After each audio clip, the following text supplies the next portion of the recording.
So, ang ginamit ni Ashley dito is the AI cutout. Yes. So, kinout niya si Yoda. Kinout ko si Yoda. And then, dinala niya sa siya. Ayan. So, Yeah. nandun na si Yoda sa room. Yes. From dito, na-transfer ko dito. So many features. Ashley. Thank you po.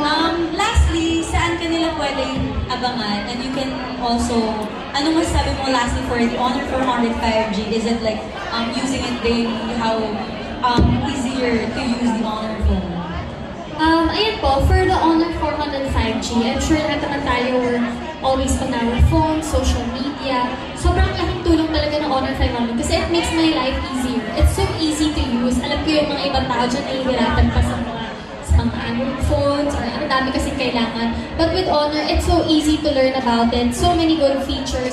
And talagang it's a good quality cellphone na pwede natin gamitin sa mga adventures, for photography, for videos, or for even, contacting the person you love. So, guys, again, pre-order na kayo ng Honor 400 5G kasi there are so many freebies also and prizes you can get. And of course, thank you again for having me here sa mga taong gusto mag-abang sa akin sa mga projects ko. I actually have, Saturday po ngayon, di ba? Ayan, ngayon tonight, meron po akong magpakailan ng episode sa GMA, 8:15 PM. Kasama ko po dito sa Miss Abby Austria. Panoorin niyo po na yun. Pumunan niyo yun bago niyo panood yung eviction night. Kasi after na magpakailanman, PBB naman. And it's the last eviction night tonight. Malalaman natin kung sino ng ating Big Four. Ng bayan. Sino ang Big Four? Anong Big Four mo? Alam na natin kung sino ang Big Four, Charles, The Asber, last slot. at saka si Rawi.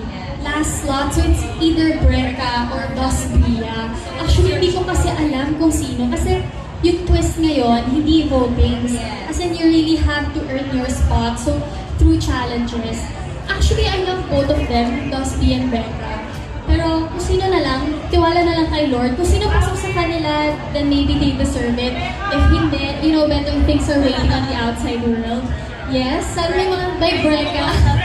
Breca or Dusty, Pero, yes, actually, I wish them all the best. And of course, yung mga nakapasok na sa Big Four, deserve nila yun. Ang Big Night sa July 5 din po yan. So, abangan natin yung Big Night kung sino ang magiging big winner. Ayun po. At syempre, ayun, magpakailanman. My social media accounts, you can follow me at Ashley Ortega sa Instagram and TikTok. So, ayun po.